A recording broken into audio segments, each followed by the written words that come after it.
पटना के मुसल्लपुर हाट इलाके में स्थित खान ग्लोबल स्टडीज से जुड़ी एक फायरिंग की घटना अब एक पूरे नए मोड़ पर खड़ी हो गई है। इस मामले में पुलिस पूछताछ के दौरान सामने आए कथित बयानों ने कई गंभीर सवाल खड़े कर दिए हैं। दावा किया जा रहा है कि संस्थान के एक सुरक्षा कर्मी और बॉडीगार्ड रहे प्रदीप कुमार ने पुलिस के सामने यह स्वीकार किया है कि उन्हें पहले से ही इस तरह की स्थिति के लिए तैयार रहने और जरूरत पड़ने पर गोली चलाने के निर्देश दिए गए थे। हालांकि इन दावों की स्वतंत्र पुष्टि और न्यायिक जांच अभी बाकी है, लेकिन जो बातें सामने आ रही हैं उन्होंने पूरे मामले को चर्चा में लाकर खड़ा कर दिया है। प्रदीप कुमार के अनुसार वो सितंबर 2025 से खान सर के संस्थान में कार्यरत था और उसे हर महीने लगभग 40,000 रुपए वेतन मिलता था।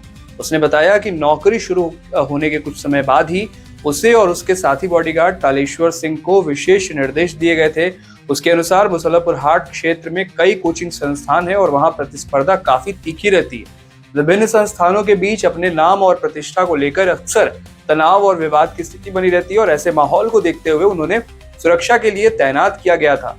प्रदीप के कथित बयान के मुताबिक ये कहा गया था कि यदि किसी भी प्रकार का झगड़ा या उपद्रव होता है कोचिंग के आसपास या कहीं भी, तो उसे पीछे नहीं हटना है। उसने दावा किया कि उसे ये भरोसा दिलाया गया था कि किसी भी स्थिति को संभाल लिया जाएगा और यदि जरूरत पड़ी तो प्रभावशाली लोगों तक पहुंच का इस्तेमाल किया जाएगा। प्रदीप ने पुलिस को बताया कि इन बातों से उसका और उसके साथी का मनोबल बढ़ गया था और उन्हें विश्वास हो गया था कि उनके पीछे मजबूत समर्थन मौजूद है।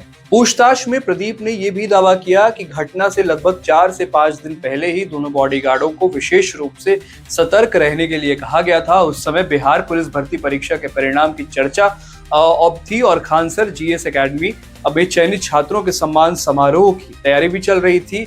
और प्रदीप के अनुसार आशंका जताई गई थी कि कुछ प्रतिस्पर्धी संस्थानों से जुड़े छात्र या अन्य लोग कार्यक्रम में व्यवधान जो है वो डाल सकते हैं और इसी वजह से दोनों सुरक्षा कर्मियों को कथित तौर पर एक्शन मोड में रहने के निर्देश दिए गए थे। फिर आती है 2 जून की वो रात जब पूरे विवाद का केंद्र बनी हुई है। प्रदीप कुमार के अनुसार रात करीब 10:30 बजे कुछ लोग खान ग्लोबल एकेडमी के पास पहुंचे। उसका दावा है कि उन लोगों ने संस्थान के बाहर मौजूद सुरक्षा गार्ड के साथ मारपीट की और परिसर में लगे बैनर तथा अन्य सामान को नुकसान पहुंचाया।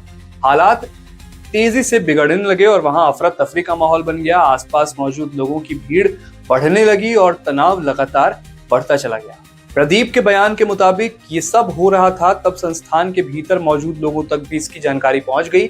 उसने दावा किया कि इसी दौरान उसे और उसके साथी को भीड़ की तरफ कार्रवाई करने के लिए कहा गया। प्रदीप का कहना है कि उन्हें बताया गया कि उसके पास जो राइफलें हैं वे केवल दिखावे के लिए नहीं बल्कि जरूरत पड़ने पर इस्तेमाल के लिए भी हैं और उसके बाद कथित तौर पर फायरिंग की गई। प्रदीप ने कहा कि उसने और उसके साथी ने 2-2 राउंड गोलियां चलाई। यहीं से ये मामला केवल एक स्थानीय विवाद न रहकर कानून और व्यवस्था से जुड़ा गंभीर मामला बन गया, क्योंकि किसी भी भीड़ पर गोली चलाने का आरोप अपने आप में बहुत गंभीर आरोप होता है और घटना के बाद इलाके में दहशत फैल गई। स्थानीय लोगों के बीच चर्चा शुरू हो गई कि आखिर किस परिस्थिति में गोलियां चलाई गई और क्या वास्तव में हालात इतने गंभीर थे कि हथियारों का इस्तेमाल करना पड़ गया। घटना के कुछ ही समय बाद इस फायरिंग का वीडियो सोशल मीडिया पर वायरल हो गया। वीडियो के सामने आने के बाद मामला और ज्यादा तूल पकड़ना शुरू कर दिया मामले ने और लोगों ने सवाल भी उठाने शुरू कर दिए कि यदि वास्तव में गोली चलाई गई थी तो उसके पीछे कुछ परिस्थितियां थी तो वो क्या थी और जिम्मेदारी किसकी बनती है। सोशल मीडिया पर इस घटना को लेकर अलग अलग तरह की प्रतिक्रियाएं सामने आने लगी।